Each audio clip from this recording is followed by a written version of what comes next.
Mais uma vez eu queria dar boa noite a todas e a todos que estão aqui. Meu nome é Eduardo, eu sou da Fonte Editorial e é com muita alegria que estamos aqui nesta noite, uma noite alegre, uma noite mágica para mim, com a presença de amigos, de pessoas que gostam de nós e com uma pessoa muito especial também, que depois vocês vão ouvir e poder apreciar cada palavra dele. Esse livro que nós estamos lançando essa noite, ele foi publicado no ano que eu nasci, em 1969, nos Estados Unidos, com o nome exatamente esse, Por uma Teologia da Libertação.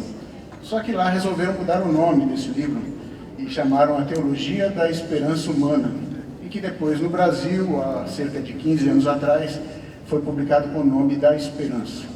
Mas esse livro, ele merecia uma edição com o seu propósito original. E por isso a gente foi atrás, o autor, e conseguimos que isso fosse feito.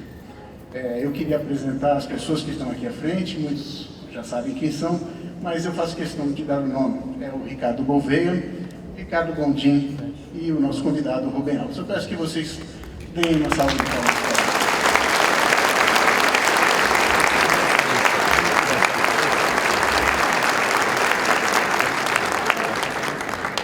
E eu vou começar essa noite justamente passando a palavra para o autor do livro. Vou passar a palavra para o Rubem Alves e ele vai falar para a gente um pouco e depois a gente vai ouvir a reação, os comentários dos nossos convidados aqui à mesa. Obrigado.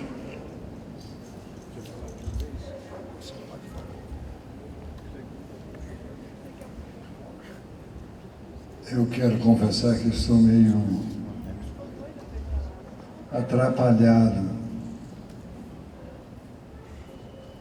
Faz muito tempo que eu não falo a uma assembleia religiosa tão grande, porque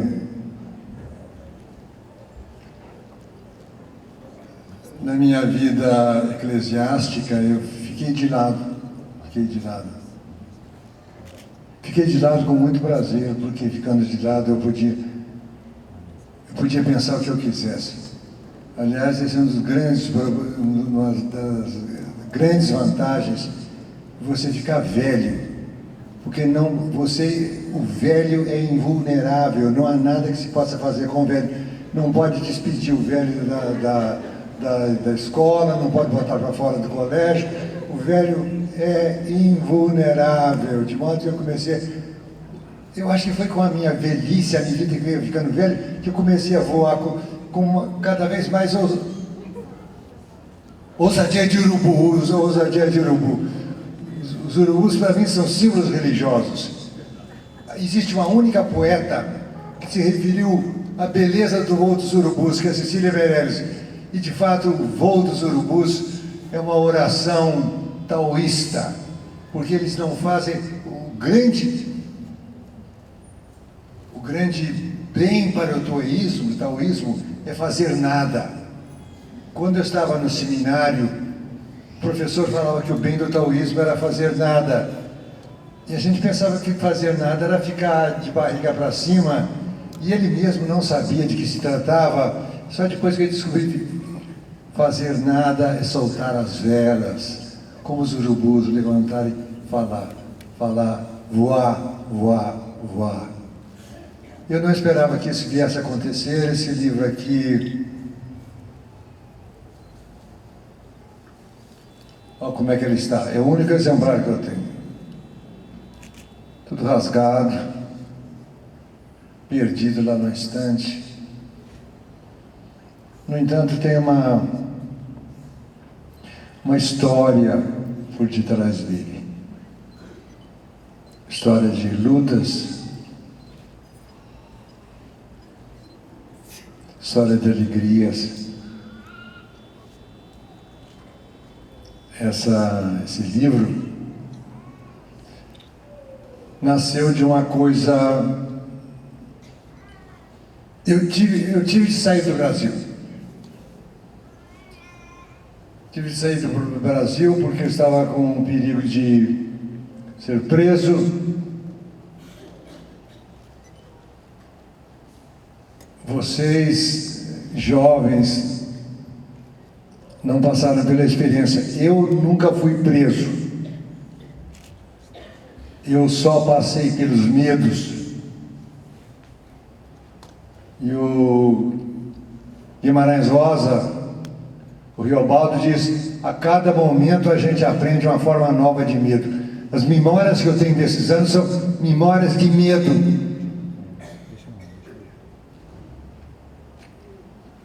Eu me lembro de uma vez que eu estava em Campinas, de noite, 2 amigos meus tinham sido mortos. Eu não conseguia dormir. Eu morava num apartamento no 3º andar. Levantei-me, fui até a janela e olhei para o céu, as estrelas brilhando. Naquele tempo a noite era silenciosa. Ouvi o silêncio da noite, o ressonar da família. E naquele meu medo eu ouvi as estrelas dizendo: em 1000 anos tudo isso terá passado. Passou. Vieram esperanças, vieram desilusões. E agora a gente está aqui para lembrar do que aconteceu e pensar no que pode acontecer. O que eu queria... Vocês sabem, né? O assunto é teologia. Está escrito Teologia da Esperança. Mas o meu título não era Teologia da Esperança. O título que eu dei ao livro da minha tese de doutoramento era para uma teologia da libertação. O editor não quis esse título, porque esse título, ninguém sabia o que era. Ninguém sabia o que era esse título. A moda naquele tempo de teologia da Esperança, de um teólogo alemão, Jürgen Moltmann. O nome que eu dei ao livro era Libertação. E naqueles anos de exílio, você sabe, é interessante as coisas que acontecem em tempos de exílio. Um dia eu estava caminhando lá no campus da minha universidade nos Estados Unidos, e lá a moda era que todos os estudantes de doutoramento fumassem cachimbo. Todo mundo... Fumar cachimbo era símbolo de erudição. Não é qualquerzinho não, é cachimbo.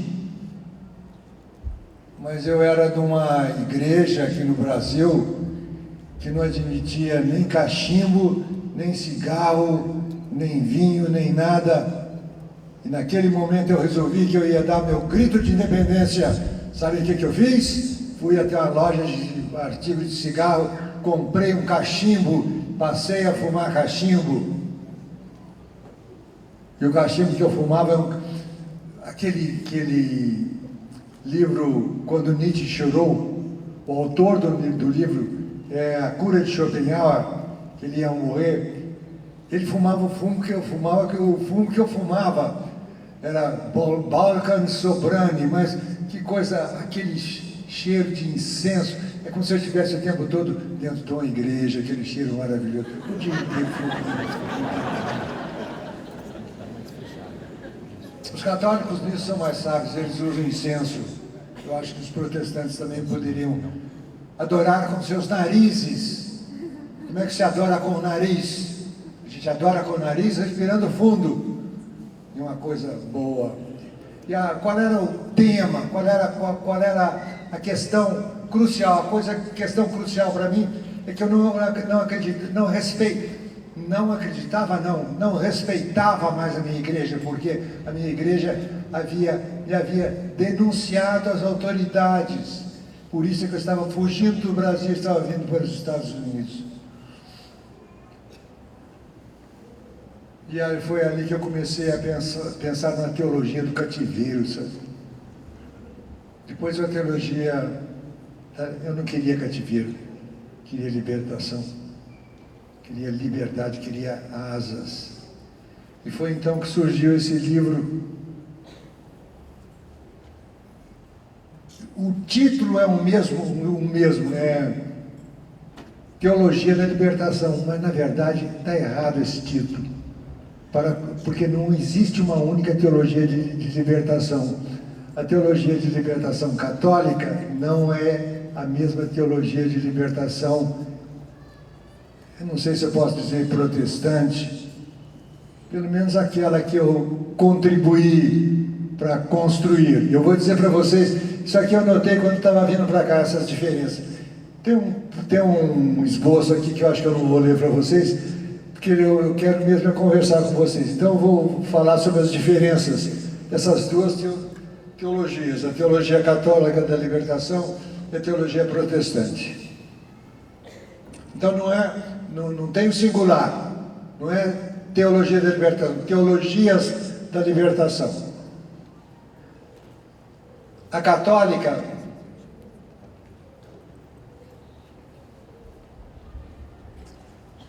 solidamente baseada em Marx.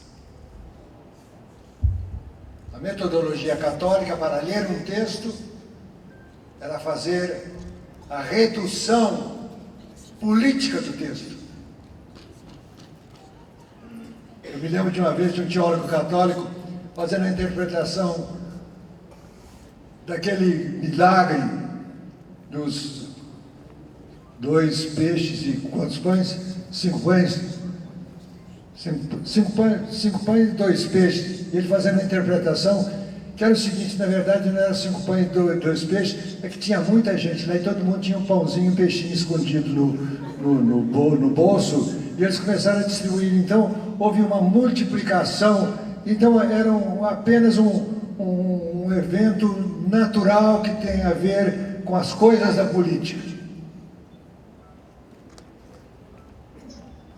Marx. Então é a teologia política. Teologia ética. Ética tem a ver com o dever.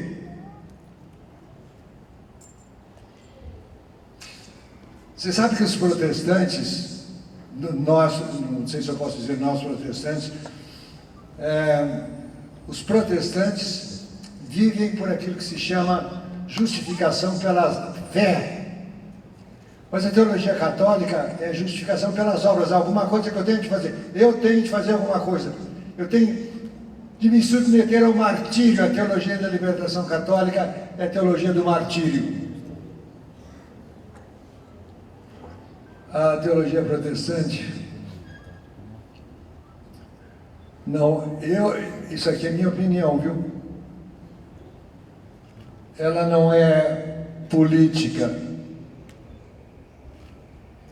Ela é erótica.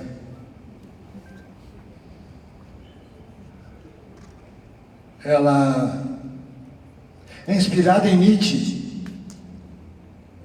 Nietzsche, o grande herói de Nietzsche, é Dionísio, o deus do vinho, da bebedeira, da liberdade, do gozo, do riso, do amor, do beijo. Esse é o Deus nietzschiano, que é também esse Deus abscônditos da teologia da libertação protestante. Se eu fosse escrever novamente esse livro, algum livro parecido, eu introduziria um herói que eu não mencionei. Zorba, liberdade, gozo, felicidade. Então essas são do meu ponto de vista, são as marcas distintivas do que separa a teologia católica da teologia protestante, segundo eu compreendo. Eu estava com vontade de parar aqui e vocês perguntarem o que vocês acham. Pode ser? Senão eu não quero fazer esse esboço, esse esboço tão comprido. Iria aborrecer o auditório. Vamos lá? Então vamos lá. Antes de mais nada, gostaria de falar da minha alegria de estar aqui do lado do professor Rubem Alves, do meu grande amigo Ricardo Gondim e do meu também grande amigo Eduardo de Proença. Cada um à sua moda, dando uma contribuição absolutamente singular e fantástica ao pensamento brasileiro, de modo geral, e ao pensamento cristão e protestante, de uma forma mais específica. E para mim é uma honra, é uma grande alegria estar participando desta mesa. E vou ser breve naquilo que tenho a dizer, e em seguida eu passarei a bola novamente para o professor Rubem Alves, para a sua reação, ou para a sua tréplica, digamos assim. Eu gostaria de enfatizar 3 aspectos que eu acredito existem em comum no meu pensamento, nos meus livros, nos livros do professor pastor Ricardo Gondim e nos livros no pensamento do professor Rubem Alves. O primeiro deles é o poético. Me refiro ao fazer teológico. O segundo é o aspecto da provisoriedade da verdade. E o terceiro aspecto é o aspecto emancipatório. Há pouco eu estava lendo um livro de Eiji Yoshikawa, que conta a história de Miyamoto Musashi, o samurai filósofo legendário da cultura japonesa, uma das figuras mais marcantes da cultura popular japonesa. E este livro, esta heptalogia, porque são 7 volumes, no 5º volume, se não me engano, chamado O Vento, Yoshikawa conta que Musashi estava indo de Kyoto a Edo, e num momento crucial da sua caminhada de esgrimista e também sua caminhada mística, porque essas coisas se combinavam na sua vida, no seu caminho zen, Musashi para diante do famoso Monte Fuji e fica profundamente emocionado e chora. E um passante, também viajando, diz assim: mas por que você está chorando? É apenas um acidente geográfico. E Musashi se espanta que o seu colega de viagem não tenha percebido o que ele percebeu, o sagrado, que ele vislumbrou por causa da beleza, por causa do significado, do sentido simbólico daquela montanha. Eu acredito que nós hoje estamos falando do lançamento do livro Para uma Teologia da Libertação, mas este evento talvez merecesse a ironia de uma paródia. Hoje, a Teologia da Libertação é histórica, é um momento importante da história da teologia. Alguém colocou uma crítica a nós na internet, dizendo que nós estamos tentando reaquecer uma coisa que já é passado. Não se trata disso. Nós estamos homenageando uma década, um momento extremamente importante da história da teologia. Mas hoje nós não precisamos fazer, talvez, tanto mais a teologia da libertação, quanto a libertação da teologia. Isto é a agenda que nós precisamos do mundo evangélico brasileiro. E isto passa pelo poético, passa por perceber o elemento poético presente no nosso texto fundante, que é a Bíblia. O poético que existe nos nossos atos de devoção, de louvor e de culto. Acredito que nós estamos perdendo tempo de não perceber o valor da poesia, da metáfora, coisas tão enfatizadas nos livros, no pensamento do professor Rubem Alves. Porque é através deste olhar, desta perspectiva, que nós vamos encontrar a sacralidade presente nos textos bíblicos. A sacralidade presente nos rituais religiosos. E talvez você diga assim para mim, mas, professor Gouveia, o senhor está falando então de impressões, de coisas subjetivas, de beleza, de poesia, de metáfora. Isso não tem nada a ver com a verdade. Isso são ilusões, aparências, mentira. Eu acho que nós devemos parar exatamente de dar peso demasiado à verdade e estabelecer uma dialética entre a verdade e a mentira. Nós vivemos numa sociedade onde a mentira, ela não só é necessária, como ela é boa. Às vezes o maior ato de amor que você pode ter para uma pessoa é mentir para ela. Mas a mentira que eu gostaria de enfocar como positiva é a ficção. É a mentira presente no romance, é a mentira presente no poema, que na verdade não é mentira no sentido negativo da palavra. Nós precisamos valorizar a ficção. Porque quando nós encontramos, por exemplo, o trabalho de um Dostoiévski, os irmãos Karamazov, ou da poesia de um Fernando Pessoa, ou para não ficar aqui citando outros autores, os grandes clássicos da poesia e da poesia em prosa, cheios de metáfora, cheios de imaginação, que na verdade falam poderosamente da vida. Não são mentira, são verdades, mas são verdades expressas por meio da ficção. E a ficção, num certo sentido, realmente ela é mentira, ela é imaginação, ela é poesia. Então, não há lugar, evidentemente, numa teologia calcada pelo poético, para verdades absolutas e definitivas.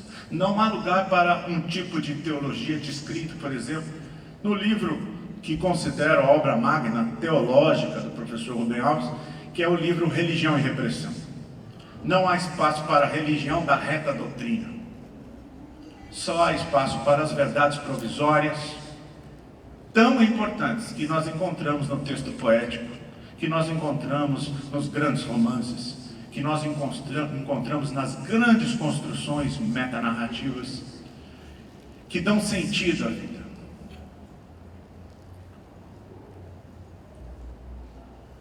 Se nós queremos promover a libertação da teologia, é preciso que partamos de uma teologia que se compreende como fonte de verdades provisórias. E em segundo lugar, é preciso que compreendamos, aliás, em terceiro lugar, já finalizando a minha fala, além do poético e desta compreensão epistêmica de que, do ponto de vista teológico, precisamos do cômputo das verdades provisórias, precisamos pensar se estas verdades que dão tanto sentido à vida, que dão tanta beleza à existência, que nos fazem vislumbrar o sagrado, que nos aproximam da transcendência e do divino, se estas verdades são a favor do humano, se estas verdades estão de mãos dadas com a humanidade, se estas verdades estão de mãos dadas com cada um de nós, enquanto ser humano individual, particular, idiosincrático, único, cada indivíduo, cada pessoa. Então, aí é que faz sentido falar em uma teologia da libertação, porque falar em liberdade é falar em emancipação, é falar em um pensamento que é pró-humano, sem querer me perder num termo acadêmico que é humanístico. E isto é que torna esta verdade provisória menos provisória, mais afeita ao eterno, mais afeita ao definitivo. Ainda que não devamos cair nunca no erro de tentar dogmatizar, engessar o pensamento. Não há dúvida que quando nós estamos do lado da vida, nós estamos do lado do universo, nós estamos do lado do divino. Quando nós estamos do lado do humano, e é isso que a teologia da libertação, que o professor Rubem Alves, quando escreveu seu livro na década de 60, eu penso, procuravam engendrar uma teologia para o homem, para o indivíduo, para a humanidade. Uma teologia para uma igreja que liberta, que não aprisiona. Para uma igreja que não oprime, que não reprime, mas uma igreja que é emancipatória, que é a igreja da alegria, que é a igreja do vinho libertador, do Espírito Santo, da alegria, do êxtase, do amor. Então, aí sim nós compreenderíamos que, como disse Jesus, de uma outra forma, a teologia foi feita para o homem e não o homem para a teologia. Portanto, não podemos pensar a teologia como algo a que devemos nos adequar, mas sim fazer uma teologia adequada para os interesses daqueles a quem Deus ama. Obrigado, e eu agora vou passar a palavra para o professor Rubem Alves, que eu quero ouvir o que ele tem a dizer. Estou muito curioso, interessado em ouvir o que ele vai dizer.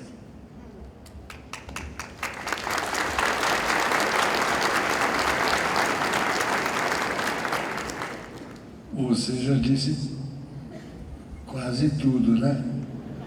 De modo que eu agradeço. Eu sou um contador de histórias. Contar histórias é a minha maneira de lidar com o efêmero. Efêmero é aquilo que vale pelo dia. Então vou contar uma história para vocês. Faz uns anos, eu fui convidado para encerrar uma conferência sobre a Carta da Terra na Itália. A Carta da Terra é um tipo de declaração de direitos humanos.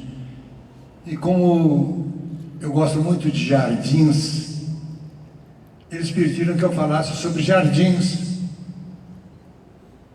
Então eu me pus a pensar sobre jardins e me veio a imagem de uma cena paradisíaca pintada por Dürer. Dürer era um escritor lá do Renascimento.